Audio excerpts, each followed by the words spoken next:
Welcome to Celebrating Everyday People, where we recognize those amazing people doing amazing work out there. My co host is Malcolm Berman, and my name is Yana Larson. You can find us on malcolmpresents.com and on Malcolm's YouTube. And we also have a Facebook page, and we're on Buzzsprout in all major directories and beyond as we enhance our online presence. Today, our guest is Michael Wayne, who is a doctor of acupuncture and integrative medicine, a writer, and a filmmaker. His books and films focus on health, human transformation, and societal transformation. His most recent book is the 2022 publication, Toward a More Perfect Union, From Scarcity to Abundance for All. And his most recent film is the 2025 documentary, How to Save Democracy. He is currently crowdfunding for his new feature documentary that he plans to begin in the fall, titled The Revolution Will Be Televised. Michael has been a guest with us before, and we invited him back to hear how his work is going and his new documentary. His first film is available on Fandango for rent or purchase at a very reasonable price, so check it out. I did and have watched it, and I highly recommend it. So, welcome back, Michael. Thank you, Yana. Thank you, Malcolm. It's honored to be invited back. Well, great. So, when I was watching it and you had people describing what democracy is and all that, it had me thinking, and I was pondering it this morning, and I was thinking about what do you think Joe Blow?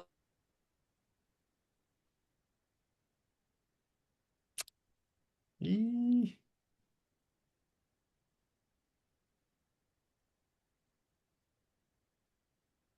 Michael, are you still there? Yeah, I'm here. Oh, Yeah, just when she yeah. was yeah, Yana went out. Let's see if she'll come back. If she comes back, we still can continue. yeah. So, What a because she shame. goes in and out, I still have her name on the bottom of the picture. Yeah, yeah. Anyways, I was saying, what I want to find out is how can we save democracy?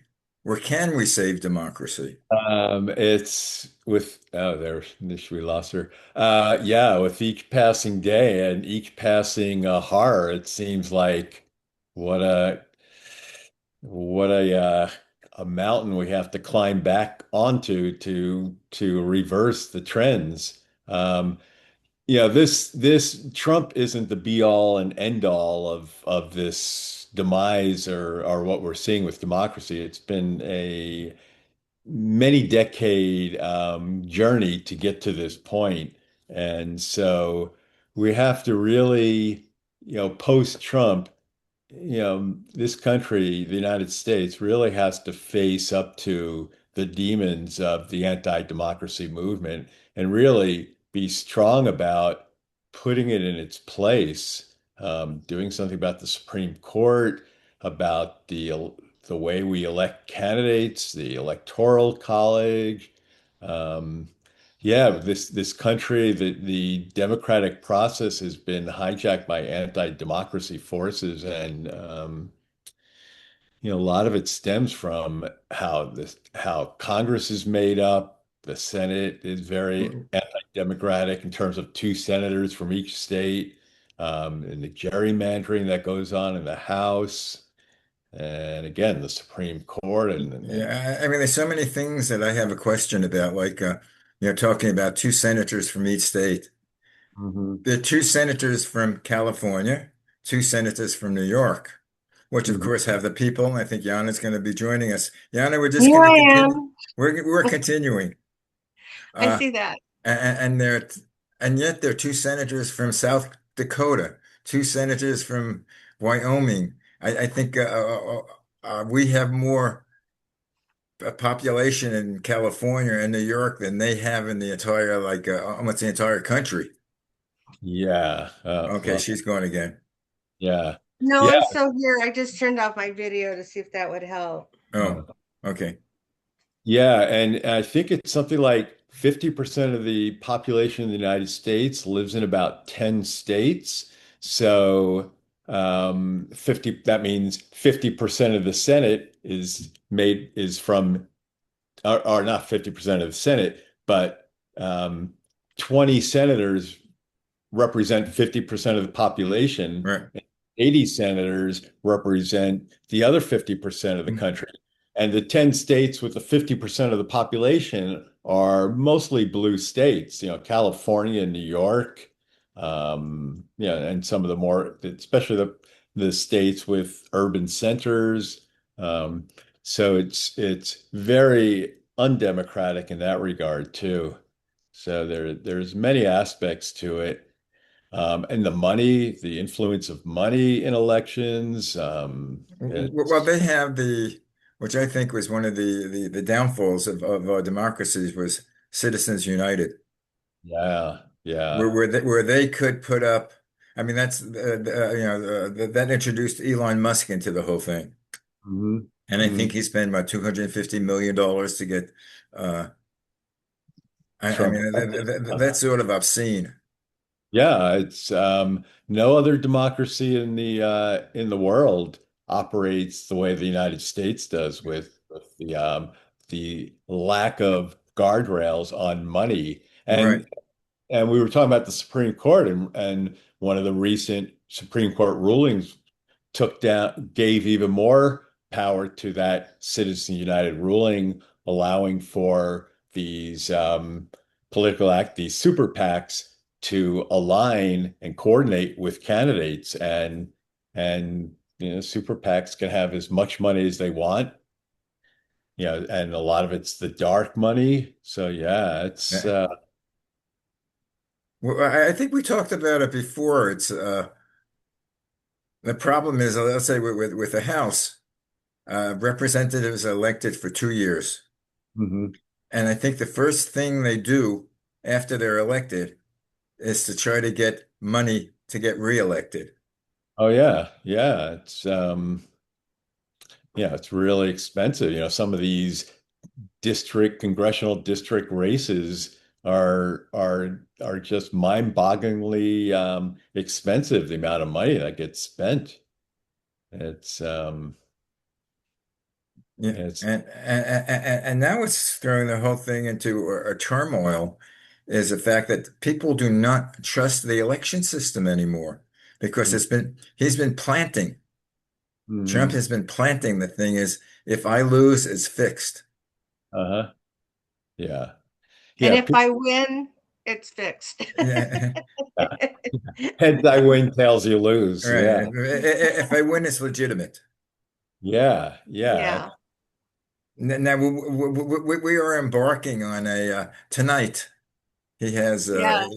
That'll be interesting. Are you going it's to going to watch be it, Michael? interesting, which is he's supposed to come up with really big proof that Uh, 2020 was rigged, and actually has been elected 3 times mhm. as Yeah. president. Yeah, yeah. I don't think I'll watch it. I'll just read about it and see clips. Because I don't. I I, just I'll make the thought of Your it. I blood like pressure watching will it because go up. Mine I, will. no, I Yeah, like I like interpreting. yeah. I understand the rationale behind watching it, even if you don't support what he has to say. But it's fact. I was writing on social media today about Trump doing this speech, and that he's getting uh, support from other sycophants and loyalists. And I gave two recent examples. One was the Republican senator from Wyoming, I think, Cynthia Loomis, who was asked if Raphael Warnock and John Ossoff, the Democratic senators from Georgia, who Trump has said are illegitimate senators, they weren't truly fairly elected. So a reporter from Fox News asked her, were they duly elected? And she said, I don't know. And then the other thing I mentioned in my post was about Jay Clayton, who is Trump's nominee for Director of National Intelligence and was in front of the Senate yesterday in the nomination process. And he was asked by John Ossoff who won the 2020 election, and he just kind of uh, beat around the bush and wouldn't fully answer it. Well, he just answered that. Oh, Oh, Biden was certified. right, he was certified. Yeah, yeah. As opposed to just giving an unequivocal yes. Just unequivocally, yes, he won the election. So then I concluded by just saying, going back to Hitler's writing in Mein Kampf about the big lies, and that you repeat them enough, and just people believe them, and you just confuse them psychologically, so they Yeah. start all that. Well, I think the big book that people should be read is 1984. Yeah, that never goes out of style. I mean, that's what he's doing now. Hmm. Say something often enough and people believe it. At least a certain amount of it, people believe it. Hmm. But he's making me more religious, Trump, because Really? How's that so? every time I listen to his speech, I'm saying, "My God, oh my God, oh my God," because I can't believe what he's saying. Yeah. Yeah. Yeah, it's something. So it's probably the closest it is the closest we've had to fascism in this country. There was a famous novel in 1935 by Sinclair Lewis called It Can't Happen Here.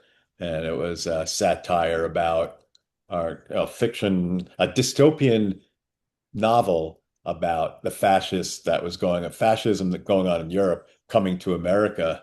And when Trump was first elected, that book came back in circulation. It was republished, and it's still like 1984, still relevant. Definitely. Are you Yeah. finding that you are, well, I don't, let me back up. I'm finding that I'm more interested and more tending to watch dystopian sorts of dramas and horror things because to see if I can see any way out of this, like there's a good ending and the people get together and are able to take back control. Uh, But yeah. Yeah. I just wrote an essay. I publish on Substack, and I try to write every week, or sometimes not every week. But I just wrote an essay that I'll be publishing next week called Two Doors, basically about the two choices ahead of us. And one is this door of regression and where we are, concentrated wealth and just a going back in time to times that weren't so good, or the second door, and the first door is also about this hyper domination, just like what we're seeing now with like Pete Hegseth saying, all military got to be tested for testosterone. And the second door is that future we all would like to see and we've had it at times in the United States, and it's one where people work together, where society is based on helping everyone to flourish, not just the wealthy. Um, and like I said, and I pointed out in my film How to Save Democracy, in the 1930s through the 1970s, we had a much more egalitarian society where people were able to do better, and there was more social mobility. And if people worked hard, they could actually rise in prosperity. And it's much harder now to do that. there was a lot of inequality too. There is a lot of inequality, but that period of 30s through 70s was called the Great Compression. There was racial inequality, but Yes. economic inequality less so. So we're still working towards the aspirations of the famous words in the Declaration of Independence that all men are created equal and that we If you're a all. white male. Yeah, well, the Declaration of Independence, the aspiration was great. The reality was it was written by white men, property owners, some slave owners. So all men were definitely not created equal. And it said Abraham Lincoln, when he gave his Gettysburg Address, was the second Declaration of Independence because he reiterated the Declaration of Independence, saying in the very beginning of the Gettysburg Address And he said, this is what we need. We need to create a government of the people, by the people, for the people. And, that was his legacy for the 13th through 15th Amendments that got passed mostly after his death, all after his death. And for a while, the United States was on that path during the Reconstruction era. And then again, the forces of regression stopped that. So we go in fits and starts towards that. And now the country's torn apart, probably at the level, getting to the level of during the mid 19th century and the Civil Yeah. War And ideology. and also what I worry about is where is the point of no return? I mean, right now what we're suffering in the world is the climate change, Uh-huh. and the fires in Canada is now affecting the western part of the United States. It's all coming in. And Uh-huh. although the smoke is coming in, I know I speak to friends in New York, and they say that there's an orange sunrise now, an orange sunset. It's all misty, and I see how much pollutants are in the air that's not healthy to be out. Uh-huh. And Yeah. s- and yeah, most of the scientists say that's because of the oil and the gas and the Mhm. and what we're doing in this country. Well, let's dig, baby, dig. Yeah. We're gonna Yeah. or drill, baby, drill. We're gonna get more oil, and we're Yeah. not going on windmill power or electric power. It's I don't understand it. Yeah. Reins have to be put on the money, as we were talking about, the money that influences politics, because most of that money is from the industries that will will profit from rolling back, the renewables and giving fossil fuel companies more carte blanche to do what they want. So yeah, seems like for every three steps forward, we take two Yeah. steps back, and sometimes four steps back. What I'm wondering, if we weren't so dependent on oil, would Iran have so much power? Yeah, that's another point. Um, yeah, they Trump never saw. He just was too blind to realize what they could do in closing the Strait of Hormuz, and Blind is a nice way to say it. arrogant, Yeah. blind. Yeah, yeah. But yeah, it's Jimmy Carter put solar panels on the roof of the White House, and Ronald Reagan, the good metaphor, he took them down and ushered in the era of corporations, deregulation and corporations being given free rein to do what they want and profits at all costs. And Just so many loved his politics and still rave about him. Yeah. Though, the ironic thing, if Ronald Reagan was alive now and talking, he'd be considered like left of center. I Yeah. mean, even though, yeah, he'd be somewhere centrist, left of center. It's like a lot of European politicians who are in the conservative party. If you brought them to America, they'd also be left of Yeah. center, Mm, left wing. Well, the one Well, thing I and loved about Ronald Reagan, he could speak. He told these great stories. He Yeah. told anecdotal well, stories. He was an actor, He yeah, was. he was an actor. Yeah, Yeah.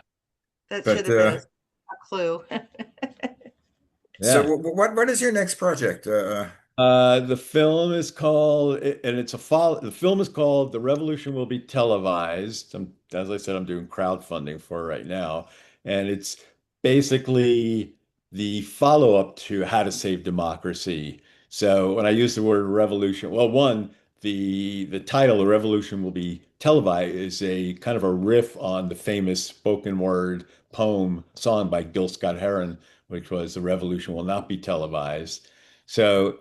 But when I use the word revolution, I don't mean getting out in the streets with guns and armored cars and No shooting. Bastille Day. You don't want that. No, but we need some serious structural changes in this Yeah. country. for democracy to flourish. And How to Save Democracy, that film got into some, but I want to take it further because times are dire, and we really need to understand. And we really need to create a society. And also I could say like a revolution of mind, because the paradigm that this country currently is so flawed, and that paradigm needs to change to create a society that's predicated on human flourishing. And I mentioned the Declaration of Independence. The writers of the Declaration of Independence, especially Jefferson, um, their ideas were inspired by the Greek philosophers the ancient Greek philosophers like Plato and Aristotle, whose ideas were about human flourishing, that the city-state does well when all humans flourish. And that's so those ideas inspired the Declaration of Independence, though, the words were beautiful, the realities were flawed, but we need to create a society based on that everyone has the opportunity, and and create more equality. The Well, American dream, before we come to Gettysburg the ending, story. where can they access your documentary? How to Save Democracy is on, they can stream it on Fandango at Home.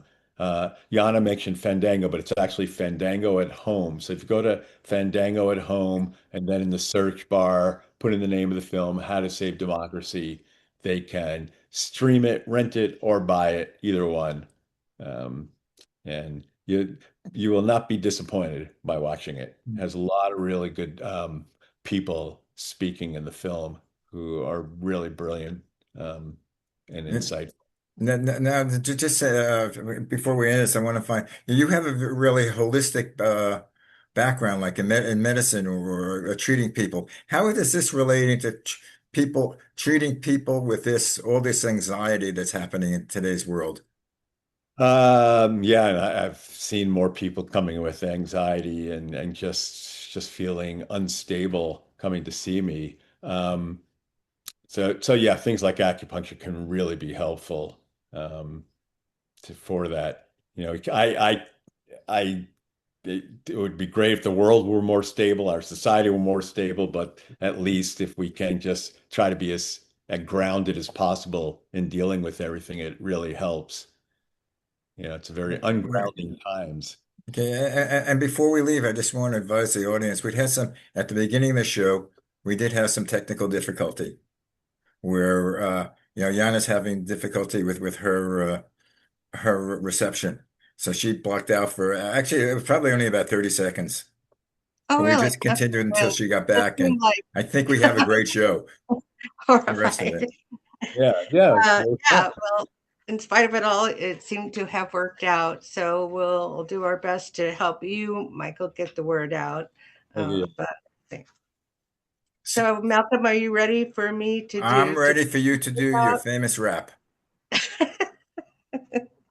Okay, well, first of all, Michael, thank you so much and for your patience to our little kofifi here. But it all worked out, and we'll be in touch. So, to our listening public, we hope you have enjoyed our show. If you have any questions or comments, please send us a message at malcolmpresents@gmail.com. And remember, you can find us at malcolmpresents.com and on YouTube, and Celebrating Everyday People on Facebook and Buzzsprout. Goodbye. Bye. Peace. Hi, ciao.